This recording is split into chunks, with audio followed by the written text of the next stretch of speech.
Variety pets సిటీనే hot spot. పూర్తి వివరాలకు చదవండి రేపటి సాక్షి హైదరాబాద్ ఎడిషన్.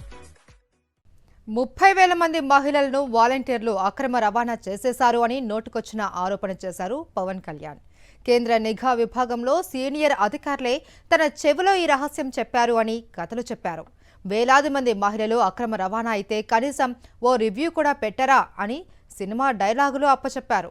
ముఖ్యమంత్రిని డీజీపీని నిలదీస్తున్నా అని ఎగస్ట్రాలు మాట్లాడారు. సరే, అప్పుడు ఆయన నాటి ప్రతిపక్షానికి తోక పార్టీగా ఉన్నారు. ఇప్పుడు ఆయన ఉప ముఖ్యమంత్రిగా ఉన్నారు. మరి అప్పుడు అక్రమ రవాణా అయిన వేలాది మంది మహిళల గురించి పవన్ కళ్యాణ్ ఏం ఆలోచించారు?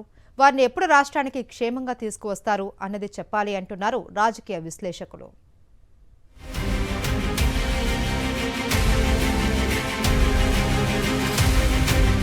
విష ప్రచారాలు చేయడంలో, విద్వేషాలు వెళ్లగెక్కడంలో, వైషమ్యాలు రగల్చడంలో నారా చంద్రబాబు నాయుడును ఎవరూ అధిగమించలేరు.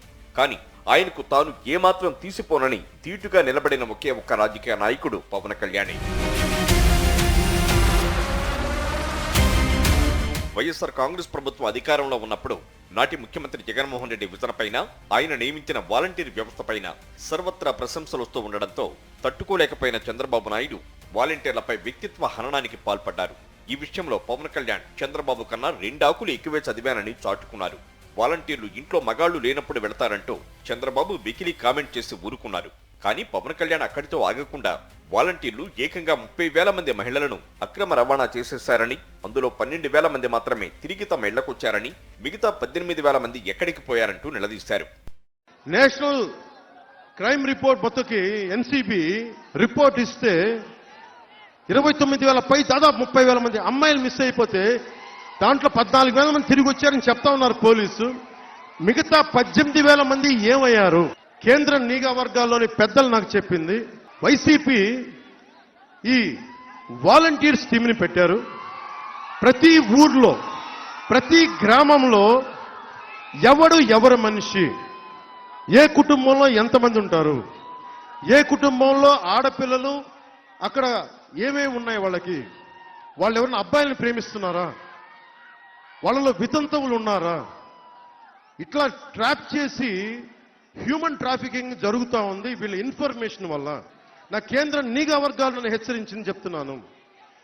ప్రతి గ్రామ వాలంటీరు ఈ పార్టీలో, ఈ గ్రామంలో ఎంతమంది ఉన్నారు, ఎన్ని ఇళ్ళు ఉన్నాయి, ఇంట్లో ఎంతమంది మగాళ్ళు, ఎంతమంది ఆడవాళ్ళు, ఎవరు ఏ పార్టీకి, ఎవరికి ఏ లోపాలు ఉన్నాయి, ఎవరు ఏమేమి అలవాట్లు ఉన్నాయి, ఇవన్నీ చేసి దాంట్లో ఒంటరి మహిళల్ని వీళ్ళు టార్గెట్ చేసి ఆ ఇన్ఫర్మేషన్ కొంతమంది సంఘ విద్రోహ శక్తులకు ఇస్తే వాళ్ళని వీళ్ళు కిడ్నాప్ చేయడం కానీ, ట్రాప్ చేయడం కానీ జరిగి మిస్ అయిపోయారు ఇంతమంది.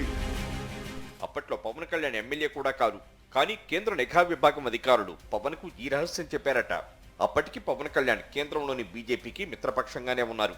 కేంద్ర విభాగం ఇంతటి తీవ్రమైన రహస్యాన్ని చెబితే ఆయన వెంటనే కేంద్ర హోంమంత్రికి ఫిర్యాదు చేసి ఉండాలి. కానీ ఆయన అలా చేయలేదు. కేవలం చంద్రబాబు నాయుడు కనుసనల్లో ఆయన చెప్పిన నీచ రాజకీయాలు చేయడం కోసం అప్పుడప్పుడు బయటకొచ్చి ఏపీ మహిళలు అక్రమ రవాణా అయిపోయారనంటూ వాపోయారు. పైగా ఇంతమంది అక్రమ రవాణా అయితే ఈ ప్రభుత్వానికి పట్టదని ఆగ్రహం నటించారు. ముఖ్యమంత్రి జగన్మోహన్ రెడ్డి ఒక్క రివ్యూ కూడా చేయకపోతే ఎలా అంటూ సాగదీశారు. 30,000 మంది అమ్మాయిలు మిస్సింగ్ అయిపోయారు ఆంధ్రప్రదేశ్లో. నాకు ఎలా తెలిసింది? ఢిల్లీలో ఉండే నిఘా వర్గాలు నాకు చెప్పినాయి. మీ ఆంధ్రప్రదేశ్ నుంచి దాదాపు 29,000 మంది అమ్మాయిలు మిస్ అయిపోయారు. నీకు తెలిసా సంగతి అంటే, రెగ్యులర్ గా ఉంటాయి కొంతమంది మిస్ అవుతారు, ఇంత నాకు తెలియదంటే, నేషనల్ క్రైమ్ రిపోర్ట్ మొత్తకి ఎన్సీబీ రిపోర్ట్ ఇస్తే 29,000 పై దాదాపు 30,000 మంది అమ్మాయిలు మిస్ అయిపోతే దాంట్లో 14,000 మంది తిరిగి వచ్చారని చెప్తా ఉన్నారు పోలీసు. మిగతా 18,000 మంది ఏమయ్యారు? మిగతా ఎక్కడికి వెళ్ళిపోయారు? వీళ్ళ మీద రివ్యూ పెట్టావా జగన్? నువ్వు నీ ఇంట్లో ఒక ఆడపడుచు మిస్ అయితే నువ్వు ఇలాగే చేస్తావా? 18,000 పైచిలకు అమ్మాయిలు ఇంటికి రాకపోతే నువ్వు ఒక రివ్యూ మీటింగ్ ఎందుకు పెట్టలేదు?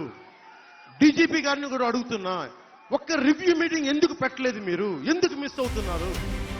విన్నారుగా ఎలా చిందులు వేశారు.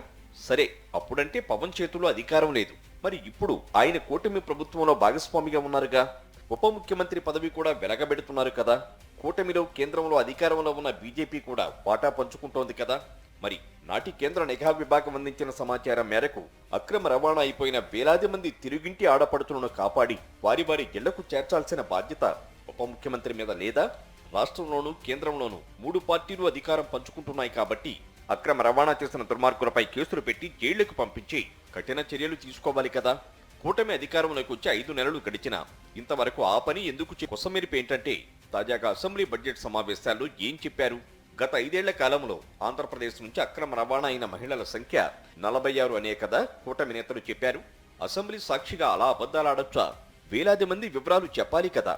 ఇంతకీ పవన్ కళ్యాణ్ అప్పుడు చెప్పింది అబద్ధమా, లేక 46 మంది మాత్రమే అక్రమ రవాణా అయ్యారని ఇప్పుడు అసెంబ్లీలో చెప్పిన కూటమి ప్రభుత్వం చెప్పింది అబద్ధమా?